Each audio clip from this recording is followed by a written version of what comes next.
নমস্কার দর্শক বন্ধুরা, জীবনবাণী অনুষ্ঠানে আপনাকে স্বাগত জানাই।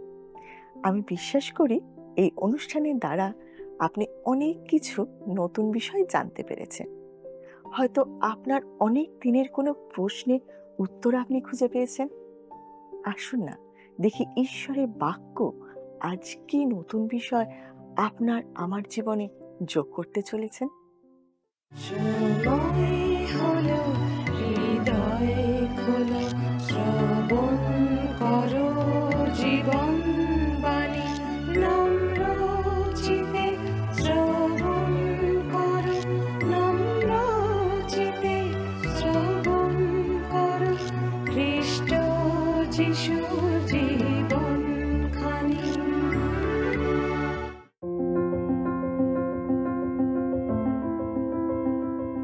আমাদের এই অনুষ্ঠানে আমরা পবিত্র বাইবেলের বিভিন্ন পুস্তকগুলি ধারাবাহিকভাবে অধ্যয়ন করে থাকি। আর বর্তমানে আমরা বাইবেলের নতুন নিয়মের অন্তর্গত তীত পুস্তকটি নিয়ে আলোচনা করছি। যুব সুসমাচার প্রচারক তীত যে সময় ভূমধ্য সাগরে অবস্থিত কৃতি দ্বীপে প্রবাস করছিলেন, তখন সাধু পৌল তাকে এই পত্রটি লিখে সেখানকার মণ্ডলীগুলির বিষয়ে কিছু নির্দেশ দিয়েছিলেন। তার দেওয়া নির্দেশগুলোর প্রথমেই ছিল যে তীত যেন সেখানকার প্রত্যেক নগরে প্রাচীনদেরকে নিযুক্ত করেন। তারপর তিনি সেই সমস্ত প্রাচীনদের স্বভাব চরিত্র কীরকম হওয়া উচিত সেই বিষয়ে উপদেশ দিয়েছিলেন। এই বিষয়ে আমরা আমাদের গত পর্বে বিস্তারিতভাবে আলোচনা করেছি। আজকের পর্বে আমরা এই পুস্তকটির দ্বিতীয় অধ্যায়টি অধ্যয়ন করব। এই অধ্যায়ে সাধু পৌল যে প্রধান দুটি বিষয় আলোকপাত করেছেন, তার প্রথমটি হল মণ্ডলীকে ঈশ্বরের বাক্য শিক্ষা দিতে হবে এবং প্রচার করতে হবে। একটি মণ্ডলীকে সঠিক শিক্ষা দিতে হবে, নয়তো সেটা কখনোই একটা মণ্ডলী হয়ে উঠতে পারবে না। পঞ্চসপ্তমীর দিনের বিষয়ে আমাদেরকে বলা হয়েছে যে সেই দিন যারা মণ্ডলীতে যুক্ত হয়েছিলেন তারা প্রেরিতদের শিক্ষায় ও সহভাগিতায় রুটি ভাঙায় ও প্রার্থনায় নিবিষ্ট থাকিল। প্রেরিত 2:42 প্রেরিতদের শিক্ষা, সহভাগিতা, রুটি ভাঙা ও প্রার্থনা এগুলি ছিল আদি মণ্ডলীর পরিচয়। একটি গির্জার চূড়া কত উঁচু বা তার ঘণ্টা কত সুন্দরভাবে বাজে সেটা আদৌ গুরুত্বের বিষয় নয়। আসল কথা হলো পুলপিটের উপর থেকে যে বার্তাটা প্রচার করা হচ্ছে সেটাই বলে দেয় সেই মণ্ডলী প্রকৃতপক্ষে মণ্ডলী কিনা, এবং সেটা সাধু পৌল যেভাবে বুঝেছিলেন এবং ঈশ্বরের বাক্যে যেভাবে বলা হয়েছে সেই অনুসারে সংগঠিত কিনা। আমরা প্রথম অধ্যায়ে দেখেছি তীতকে যে সমস্ত প্রাচীনদের অভিষিক্ত করতে বলা হয়েছিল তাদেরকে দুটো কাজ করতে সক্ষম হতো: মানুষকে উৎসাহ দিতে এবং বিভ্রান্তিকর মতবাদ প্রচারকারীদের খণ্ডন করতে বা ভ্রান্ত প্রমাণ করতে। আবার অন্যদের মতবাদ খণ্ডন করেই যেন পুরো সেবা কাজ না কেটে যায়, সেটা লক্ষ্য রাখা খুব গুরুত্বপূর্ণ ছিল। কিছু মানুষ আছেন যাদের সেবা কাজকে আমি নেতিবাচক সেবা কাজ বলবো। তারা যা করেন সেটা হলো শুধু সুসমাচারের শত্রুদের আক্রমণ করা। সেটা একটা গুরুত্বপূর্ণ বিষয়, কিন্তু আমার বিশ্বাস আমাদের একটা সামঞ্জস্যপূর্ণ সেবা কাজ থাকা উচিত। একজন প্রাচীন যেন ঈশ্বরের বাক্য থেকে উৎসাহ দিতে পারেন এবং একই সঙ্গে কোনো ভ্রান্ত শিক্ষকের জবাবও দিতে পারেন। এই দুটোই তার পক্ষে একই সঙ্গে করতে পারা উচিত। দ্বিতীয় অধ্যায়ে সাধু পৌল ঈশ্বরের বাক্য শিক্ষা দেওয়ার উপরে গুরুত্ব দিয়েছেন। আসুন আমরা প্রথম পদটি পাঠ করে আমাদের আলোচনা শুরু করি। আমার অনুরোধ, আপনি আপনার বাইবেলে আমার সঙ্গে দেখুন তীত তার 2 অধ্যায় প্রথম পদ। কিন্তু তুমি নিরাময় শিক্ষার উপযুক্ত কথা বলো। নিরাময় শিক্ষা বলতে প্রেরিতদের শিক্ষা কি বোঝানো হয়েছে? আদি মণ্ডলীতে সব থেকে গুরুত্বপূর্ণ বিষয় ছিল প্রেরিতদের শিক্ষা। অবশ্যই একথা মনে রাখা দরকার যে এই পত্রগুলোতে আমরা যা পাঠ করি সেটাও প্রেরিতদের শিক্ষারই অংশ। প্রথমত, প্রবীণদের জন্য সাধু পৌলের একটি বার্তা ছিল। প্রবীণদের মধ্যে যারা পুরুষ তাদের জন্য যেমন, একইভাবে যারা নারী তাদের জন্যও ছিল। বৃদ্ধদের বিষয়ে যা লেখা আছে আমরা সেটা পরের পদে পাঠ করি। 2 পদে লেখা আছে, দেখুন, বৃদ্ধদিগকে বলো যেন তাহারা মিতাচারী, ধীর, সংযত এবং বিশ্বাসে, প্রেমে, ধৈর্যে নিরাময় হয়। তাদেরকে তাদের প্রেম ও ধৈর্যে সঠিক হতে হবে। তাদের মিতাচারী হতে হবে, অর্থাৎ খুবই সজাগ, খুবই রাশভারী হতে হবে। তাদের সম্মানীয় এবং আত্মসংযমী ব্যক্তি হতে হবে। এরপর বৃদ্ধাদের বিষয়ে তিনি যা বলেছেন, আসুন আমরা তার পরের পদ পাঠ করি। 3 পদে লেখা আছে, সেই রূপে প্রাচীনাদিগকে বলো যেন তাহারা আচার ব্যবহারে ভয়শীলা হন, অপবাদিকা কি বহু মদ্যের দাসী না হন, সুশিক্ষাদায়িনী হন। তাহারা আচার ব্যবহারে ভয়শীলা হন। প্রবীণাদের আচরণ ভক্তি সম্পন্ন হওয়া উচিত। অপবাদিকা অর্থাৎ তারা যেন পরনিন্দা না করেন এবং বহু মদ্যের দাসী না হন, অর্থাৎ মাতাল না হন। সুশিক্ষাদায়িনী হন। প্রবীণারা যেন যুবতীদের এই শিক্ষা দেন, তাহারা যেন যুবতীদিওকে সংযত করিয়া তোলেন, যেন ইহারা পতিপ্রিয়া, সন্তানপ্রিয়া, সংযতা, সতী, গৃহকার্যে ব্যাপৃতা, সুশীলা ও আপন আপন স্বামীর বশীভূতা হয়। এইরূপে যেন ঈশ্বরের বাক্য নিন্দিত না হয়। 4 এবং 5 পদ। গৃহকার্যে ব্যাপৃতা বলতে বোঝানো হয়েছে যে তারা গৃহকর্মে নিয়োজিত থাকবে। একটা কথা সুস্পষ্টভাবে বলতে হয়, আর সেটা হলো যে একজন স্ত্রীর প্রথম দায়িত্ব হলো তার সংসারের প্রতি। সংসার কোনো খেলার জায়গা নয়। স্ত্রী হওয়া এবং সংসারের সন্তানদের দেখাশোনা করা একটি দায়িত্বপূর্ণ কাজ। এটা কোনো মতেই হালকাভাবে নেওয়া উচিত নয়। আমি নিশ্চিত যে সাধু পৌল কখনোই নারী মুক্তি আন্দোলনকে অনুমোদন দিতেন না। আমি বিশ্বাস করি যে একজন নারী চান যেন নারী হিসেবে তার সঙ্গে আচরণ করা হয়, পুরুষ হিসেবে নয়। আমার মনে হয় এই জগতে সবথেকে বড় এবং সবথেকে গুরুত্বপূর্ণ কাজ হলো একটি সংসার গড়ে তোলা। আপন আপন স্বামীর বশীভূতা। এখানে বশীভূতা বলতে এটাই বোঝানো হয়েছে যে স্ত্রীরা তাদের স্বামীদের বাধ্য হবেন। সাধু পৌল রোমীয়দের প্রতি তার পত্রের 8 অধ্যায় 7 পদে সেই একই শব্দ ব্যবহার করেছেন। সেখানে তিনি বলেছেন, কেননা মাংসের ভাব ঈশ্বরের প্রতি শত্রুতা, কারণ তাহা ঈশ্বরের ব্যবস্থার বশীভূত হয় না, বাস্তবিক হইতেও পারে না। সাধু পৌল মনে করেছিলেন যে মাংসিক মানুষ ঈশ্বরের বশীভূত হতে পারে না, সে ঈশ্বরের বাধ্য হতে পারে না। ঈশ্বরের বশীভূত হওয়ার তার কোনো উপায় নেই। আর স্ত্রীকে তার স্বামীর বাধ্য হতে হবে। স্বামীকেই উদ্যোগ নিতে হয় এবং স্ত্রীকে তাতে সাড়া দিতে হয়। একবার এক বিশাল দেহী শক্তপুক্ত লোক আমার অফিসে এসে বলল, আমি চাই আপনি আমার স্ত্রীর সঙ্গে কথা বলুন এবং তাকে বলুন যেন সে আমাকে মান্য করে। আমি তাকে বলেছিলাম, এমন কাজ আমি কিছুতেই করব না। তখন সে জানতে চেয়েছিল কেন। আমি বললাম, শেষ কবে তুমি তোমার স্ত্রীকে বলেছিলে যে তুমি তাকে ভালোবাসো? সে মনে করে বলতে পারল না এবং বলল, এর সঙ্গে ওটার কি সম্পর্ক? আমি তাকে বললাম, এর সঙ্গে সব কিছুরই সম্পর্ক আছে। যতক্ষণ না তুমি তাকে বলছো যে তুমি তাকে ভালোবাসো, ততক্ষণ সে তোমার বাধ্য হবে না। প্রেম করার সময় তুমি তো তাকে বলতে যে তুমি তাকে ভালোবাসো, তাই নয় কি? তাহলে সেটা এখনো কেন বলছো না? তোমাদের এখনো সেই প্রেমের সম্পর্কটা বজায় রাখা উচিত। তুমি তাকে ভালোবাসো এই কথা বারবার বলো, তাহলেই সে তোমার কথায় আগের থেকে অনেক বেশি আন্তরিকভাবে সাড়া দেবে। স্ত্রীকে স্বামীর প্রেমে সাড়া দিতে হবে। সাধু পৌল এরপর কাদের প্রতি কি ধরনের ব্যবহার করতে বলেছেন সেটা আমরা পরের পদে লক্ষ্য করব। আসুন আমরা 6 পদটা পড়ি। সেই রূপে যুবক দিগকে সংযত হইতে আদেশ করো। এখন সাধু পৌল যুবকদের প্রতি মনোযোগ দিয়েছেন এবং সম্ভবত তিনি বোঝাতে চেয়েছেন যে তিতি সেই যুবকদেরকে শিক্ষা দেবেন।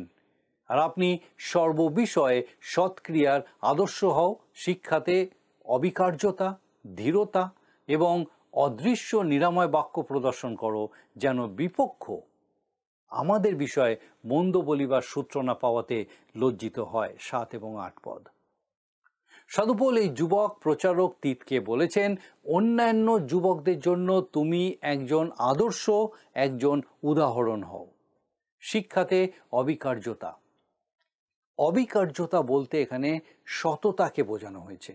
এর অর্থ হলো যে তাদের ঈশ্বরের বাক্যের প্রতি সম্পূর্ণ বিশ্বাস রাখতে হবে এবং যে বিষয়ে তারা কাজ করছে সেগুলোর গুরুত্ব উপলব্ধি করতে হবে। কেবল তাই নয়, তাদের কথোপকথন দ্বারা যেন এটাই প্রকাশিত হয় যে তারা ঈশ্বরের সন্তান। আমরা পরের পদে দাসদেরকে তিত কি বলবেন, আসুন সেই বিষয়ে পাঠ করি। 9 পদে আমরা পাঠ করি, দাসগণকে বলো যেন তাহারা আপন আপন স্বামীর বশীভূত ও সর্ববিষয়ে সন্তোষদায়ক হয়, প্রতিবাদ না করে। দাসগণকে বলো, এখানে সাধুপোল অন্য আরেক শ্রেণীর মানুষদের দিকে মনোযোগ দিচ্ছেন। আদিমণ্ডলীতে বহু দাস ছিল। প্রকৃতপক্ষে ভূগর্ভস্থ সমাধিক্ষেত্রগুলোর দেওয়ালে যে সমস্ত নাম খোদাই করা আছে তার 90% দাস অথবা প্রাক্তন দাসদের নাম। ওই সময়ে এই শ্রেণীর মানুষদের জন্য সুসমাচার এক গভীর প্রয়োজন পূরণ করেছিল, যেন তাহারা আপন আপন স্বামীর বশীভূত হয় ও সর্ববিষয়ে সন্তোষদায়ক হয়। আবারও বশীভূত হওয়ার পিছনের মূল ভাবনাটা হলো যে তাদের উচিত তাদের স্বামীদের অর্থাৎ কর্তাদের বাধ্য হওয়া এবং তাদের কাজের প্রতি আগ্রহ দেখানো। যে কেউ, বিশেষ করে যারা খ্রিস্টীয় কাজে নিয়োজিত, তাদের উচিত মন প্রাণ দিয়ে কাজ করা, না হলে সেই কাজ ছেড়ে দেওয়া। আপনি যদি কোনো খ্রিস্টীয় সংস্থার কাজ করেন, তাহলে আপনি সেটা করেন কারণ আপনি সেই কাজটা করতে চান। আমি আশা করি সেখান থেকে আপনার ভালো উপার্জন হয়, কিন্তু মূল বিষয় সেটা নয়।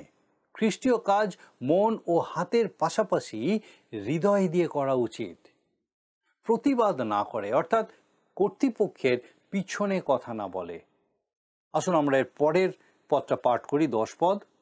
কিছুই আত্মসাৎ না করে, কিন্তু সর্বপ্রকার উত্তম বিশ্বস্ততা দেখায়, যেন তাহারা আমাদের ত্রাণকর্তা ঈশ্বরের শিক্ষা সর্ববিষয়ে ভূষিত করে। আত্মসাৎ না করার অর্থ হলো চুরি না করা।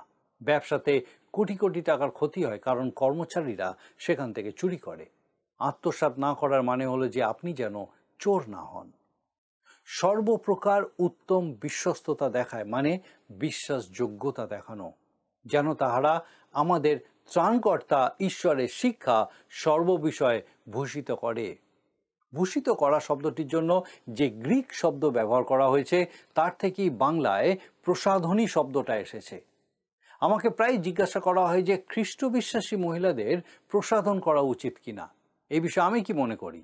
আমি বলবো হ্যাঁ, সাধুপোল এখানে যে ধরনের প্রসাধনের কথা বলছেন সেটা করা উচিত, আর তা যেন যথেষ্ট পরিমাণেই করা হয়।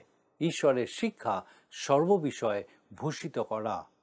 অন্যভাবে বললে, আপনার বিশ্বাস যদি সঠিক হয় তাহলে আপনার উচিত উপযুক্ত প্রসাধন ব্যবহার করা। আমি এমন লিপস্টিক দেখতে চাই যা হচ্ছে মিষ্টি কথার প্রতিফলন। সুন্দরভাবে কথা বলা একটা ভালো লিপস্টিকের সমান, আর তারপর চাই আন্তরিকতা ও বাস্তবতার পাউডার মুখে মাখা। একজন খ্রিস্টীয় বিশ্বাসী রূপে আজ আমাদের বিভিন্ন ধরনের প্রসাধনী ব্যবহার করা উচিত। তিত পুস্তকের 2য় অধ্যায়ের 2য় বিষয় হলো মণ্ডলীকে ঈশ্বরের অনুগ্রহ প্রচার করতে হবে। পত্রের এই অংশে সাধু পৌল তার উপদেশ থামিয়ে কৃতীদের জীবনের একটি ধর্মীয় মতবাদের ভিত্তি স্থাপন করেছেন।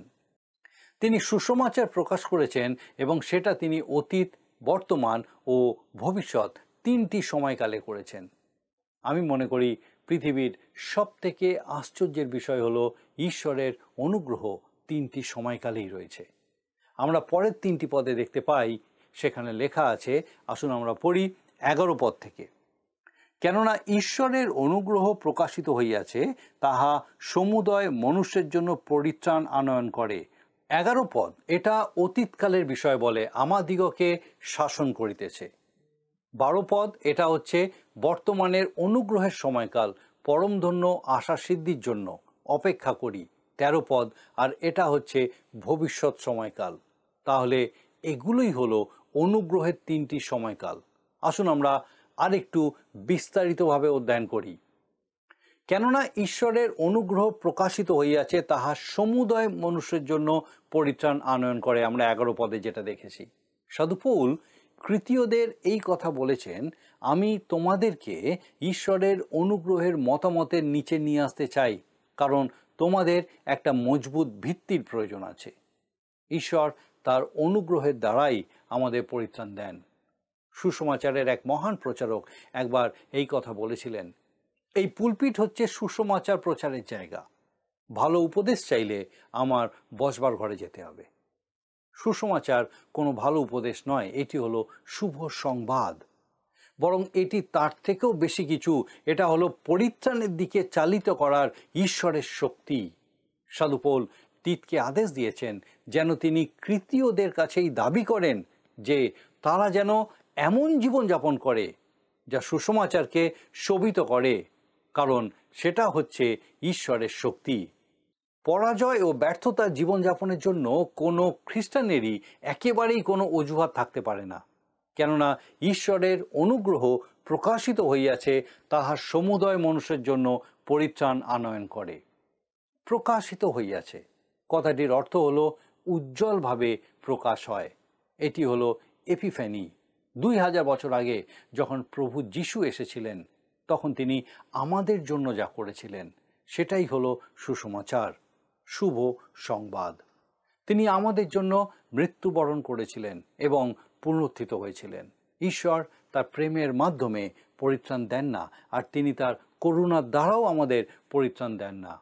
ইফিসীয়দের প্রতি পত্র আমাদের বলে, কেননা অনুগ্রহেই বিশ্বাস দ্বারা তোমরা পরিত্রাণ পাইয়াছ, এবং ইহা তোমাদের হইতে হয় নাই, ঈশ্বরেরই দান। ইফিসীয় 2:8 পদ।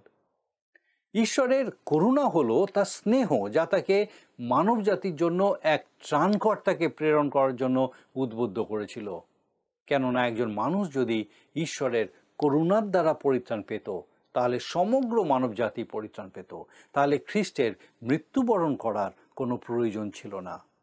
তিনি তাহলে ক্রুশকে এড়িয়ে যেতে পারতেন। ঈশ্বর মানুষকে প্রেম করেন, কিন্তু তিনি তার প্রেমের দ্বারা আমাদের পরিত্রাণ দেননি। প্রেম হলো ঈশ্বরীয় অভিপ্রায়, কিন্তু ঈশ্বর কেবল প্রেমই নন, তিনি ধার্মিক, তিনি পবিত্র এবং তিনি ন্যায়পরায়ণ। ঈশ্বরের পবিত্র দাবি, তার ন্যায়সঙ্গত অধিকার এবং তার ধার্মিক মানদণ্ড পূরণ করা আবশ্যক ছিল। ঈশ্বরের প্রেম আমাদের পরিত্রাণ দিতে ব্যাকুল হতে পারে, কিন্তু ন্যায় বিচারের অপরিবর্তনীয় ব্যবস্থা সেই প্রেমকে একা সেই কাজ সম্পন্ন করার ক্ষেত্রে অসমর্থ করে তোলে। সুতরাং খ্রিস্ট আমাদের পাপের জন্য প্রাণ দিয়ে ঈশ্বরের ন্যায় বিচারের পবিত্র দাবি পূরণ করেছেন, এবং এখন তিনি অনুগ্রহের দ্বারা আমাদের পরিত্রাণ দিতে পারেন। ঈশ্বরের অনুগ্রহের দ্বারা পরিত্রাণ পাওয়া কত অপূর্ব বিষয়। আমরা যখন দোষী ছিলাম, তখন আমাদের হয়ে খ্রিস্ট তার জন্য জরিমানা দিলেন। অনুগ্রহ কোনো জটিল বিষয় নয়, কিংবা মানুষের প্রচেষ্টার দ্বারা অর্জন করা যায় না। ঈশ্বর আপনাকে পরিত্রাণ দিতে আপনার সহযোগিতা আশা করেন না। তিনি আপনার স্বভাব বা আপনার চরিত্র দেখেন না। ঈশ্বর কেবল চান যে মানুষ তাকে বিশ্বাস করবে, তার উপরে নির্ভর করবে এবং খ্রিস্টকে গ্রহণ করবে। ঈশ্বর যা করেন সেটা সবচেয়ে ভালো করেন, আর সেটাই হচ্ছে একমাত্র উপায়। আসুন আমরা এর পরের পদটা পাঠ করি। তাহা আমাদিগকে শাসন করিতেছে, যেন আমরা ভক্তিহীনতা ও সাংসারিক অভিলাষ সকল অস্বীকার করিয়া সংযত, ধার্মিক ও ভক্তিভাবে এই বর্তমান যুগে জীবনযাপন করি। ঈশ্বর এই জগতের সংস্কার করার চেষ্টা করছেন না। যারা খ্রিস্টকে গ্রহণ করছেন তাদের তিনি পরিত্রাণ দিচ্ছেন। খ্রিস্টকে যারা প্রত্যাখ্যান করছে, সুসমাচার তাদের ভালো হওয়ার জন্য আবেদন করছে না। যখন কোনো ব্যক্তি বলে আমি ভালো হওয়ার চেষ্টা করব, আমার মনে হয় সে মিথ্যা কথা বলে। আপনি যদি প্রভু যীশু খ্রিস্টকে প্রত্যাখ্যান করে থাকেন, তাহলে এই জীবন থেকে আপনি যা পেতে পারেন সেটা পাওয়ার চেষ্টা করে যান, কারণ এই জীবনই হলো একমাত্র যা আপনি পাবেন। আজ জনদরদী সংস্থাগুলো মানুষকে নেশা করা থেকে বিরত রাখতে চেষ্টা করছে। তারা নেশা করার বিপদ সম্পর্কে মানুষকে অবগত করার চেষ্টা করছে। কিন্তু ঈশ্বর আপনাকে এমন ধরনের কাজ না করতে বলছেন না। আপনি চাইলে খেয়ে দিয়ে ফুর্তি করে জীবন কাটাতেই পারেন, কারণ কাল আপনাকে মরতেই হবে। ঈশ্বর আপনাকে সংশোধন করতে চাইছেন না, তিনি আপনাকে উদ্ধার করতে চাইছেন। আমাদিওকে শাসন করিতেছে। শাসন করার অর্থ হলো ছোটদের শেখানো। যারা ঈশ্বরের আপনজন, যারা পরিত্রাণ পেয়েছেন, তিনি তাদের আহ্বান করছেন তার জন্য জীবনযাপন করতে এবং সাংসারিক অভিলাষ সকল থেকে দূরে থাকতে। এর পরের পদে লেখা আছে, এবং পরমধন্য আশা সিদ্ধির জন্য এবং মহান ঈশ্বর ও আমাদের ত্রাণকর্তা যীশু খ্রিস্টের প্রতাপের প্রকাশ প্রাপ্তির জন্য অপেক্ষা করি। 13 পদ, পরমধন্য আশা সিদ্ধির জন্য অপেক্ষা করি। ঈশ্বরের পরিকল্পনার পরবর্তী বিষয়টি হলো এই খ্রিস্ট তার মণ্ডলীকে এই জগৎ থেকে তুলে নিতে আসছেন। মহান ঈশ্বর ও আমাদের ত্রাণকর্তা যীশু খ্রিস্টের প্রতাপের প্রকাশ প্রাপ্তি। এই বাক্যের দ্বারা এটাই প্রকাশ হয় যে সাধু পৌল খ্রিস্টের ঈশ্বরত্ব শিক্ষা দিয়েছিলেন। তিনি মহান ঈশ্বর, যিনি আমাদের ত্রাণকর্তা, তার কথা বলেছেন। আর তিনি কে? তিনি হচ্ছেন প্রভু যীশু খ্রিস্ট। আর তিনি কি করেছিলেন আমরা সেই বিষয় পরের পদে দেখি লেখা আছে, 14 পদে লেখা আছে, ইনি আমাদের নিমিত্ত আপনাকে প্রদান করিলেন, যেন মূল্য দিয়া আমাদিওকে সমস্ত অধর্ম হইতে মুক্ত করেন এবং আপনার নিমিত্ত নিজস্ব প্রজাবর্গকে সৎক্রিয়াতে উদ্যোগী প্রজাবর্গকে সূচি করেন। তিনি আমাদের জন্য নিজেকে দান করেছেন যাতে তিনি আমাদেরকে উদ্ধার করতে পারেন। তিনি আমাদের জন্য মূল্য পরিশোধ করেছেন যাতে তিনি আমাদের সমস্ত অধর্ম থেকে আমাদেরকে উদ্ধার করতে পারেন। আপনার নিমিত্ত নিজস্ব প্রজাবর্গকে সৎক্রিয়াতে উদ্যোগী প্রজাবর্গকে সূচি করেন। এই কথা সত্য যে ঈশ্বর চান যে আপনি যেন তার জন্য জীবনযাপন করেন এবং তিনি চান আপনি সৎক্রিয়াতে উদ্যোগী হন। এই অধ্যায়ের আসুন আমরা শেষ পদটা পাঠ করি। 15 পদ লেখা আছে, তুমি এই সকল কথা বলো এবং সম্পূর্ণ ক্ষমতার সহিত উপদেশ দাও, অনুযোগ করো, তোমাকে তুচ্ছ করিতে কাহাকেও দিও না। তীতকে সাধু পৌল বলছেন, তুমি একজন যুবক, তারা যেন তোমাকে তোমার জীবনযাপনের জন্য তুচ্ছ না করে, সেটা কখনোই হতে দিও না। তীত যেন এই সমস্ত কিছু কর্তৃত্ব সহকারে শিক্ষা দেন। এই পত্রটি খুবই সুন্দর একটি পত্র। তীতের প্রতি সাধু পৌলের পত্রটি প্রতিটি যুবক প্রচারকের যত্ন সহকারে অধ্যয়ন করা উচিত। আসুন আমরা আরেকবার দেখে নিই আজকে কোন কোন বিষয়গুলো আমরা বিশেষভাবে দেখলাম। প্রথমত, সাধু পৌল বলেছেন যে প্রথমত মণ্ডলীকে ঈশ্বরের বাক্য শিক্ষা দিতে এবং প্রচার করতে হবে, আর সেই বিষয়ে সমাজের সমস্ত শ্রেণীর মানুষের সমান দায়িত্ব আছে, যা তাদের জীবনযাত্রার মাধ্যমে প্রতিফলিত হয়। দ্বিতীয়ত, মণ্ডলীকে ঈশ্বরের অনুগ্রহ প্রচার করতে হবে। অতীত, বর্তমান ও ভবিষ্যৎ তিনটি সময়কালেই ঈশ্বরের অনুগ্রহ বিশ্বাসী মানুষের কাছে প্রকাশিত হচ্ছে এবং ভবিষ্যতেও হবে। আর সেই সুসমাচারই নির্দ্বিধায় সবাইকে প্রচার করতে হবে। আমরা আমাদের পরবর্তী পর্বে এই পুস্তকটির তৃতীয় তথা শেষ অধ্যায়টি অধ্যয়ন করব। আসুন এখন প্রার্থনায় যাব, আর আমি চাইব আপনিও যোগ দিন। আসুন প্রার্থনা করি।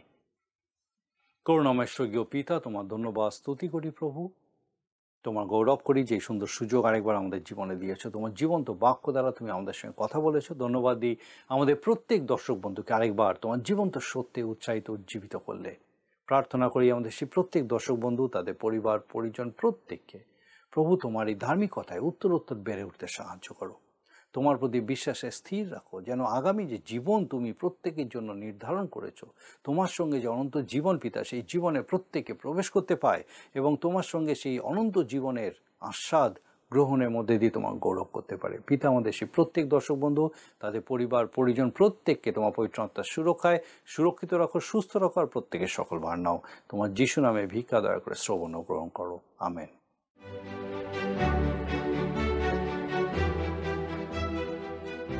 আপনাকে অনেক ধন্যবাদ যে আপনি এতক্ষণ আমাদের সঙ্গে এই অনুষ্ঠানে উপস্থিত আছেন। আমার বিশ্বাস ঈশ্বর আপনার সঙ্গে কথা বলেছেন। আপনার যদি কোনো প্রশ্ন থাকে বা কোনো বিষয় যদি আপনি আরো জানতে চান, অবশ্যই আমাদের সঙ্গে যোগাযোগ করুন। আপনি আমাদেরকে আপনার প্রার্থনার বিষয় সকল জানাতে পারেন। আমরা আপনার জন্য অবশ্যই প্রার্থনা করব। আগামী অনুষ্ঠানে আবার দেখা হবে।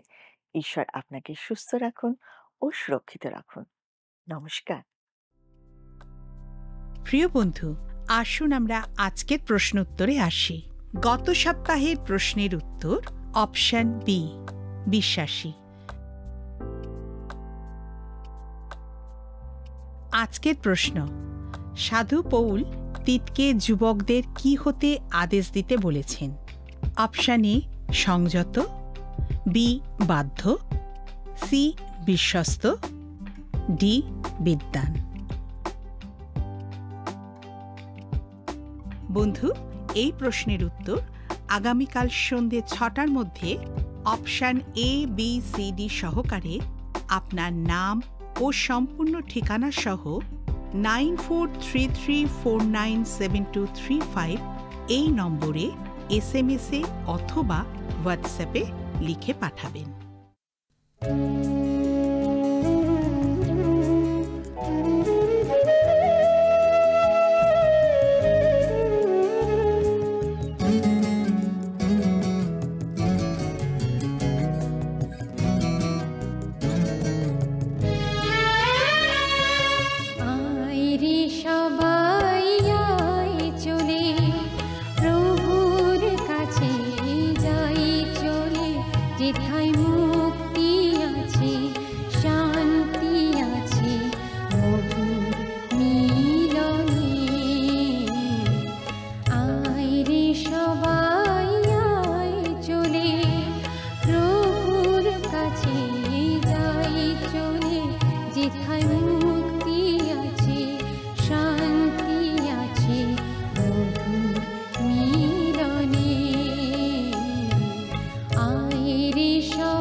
যদি আপনার এই অনুষ্ঠান ভালো লেগে থাকে তাহলে এই নম্বরে একটি মিসড কল করুন, তাহলে আপনি পরের বারে বিজয়ী হতে পারেন।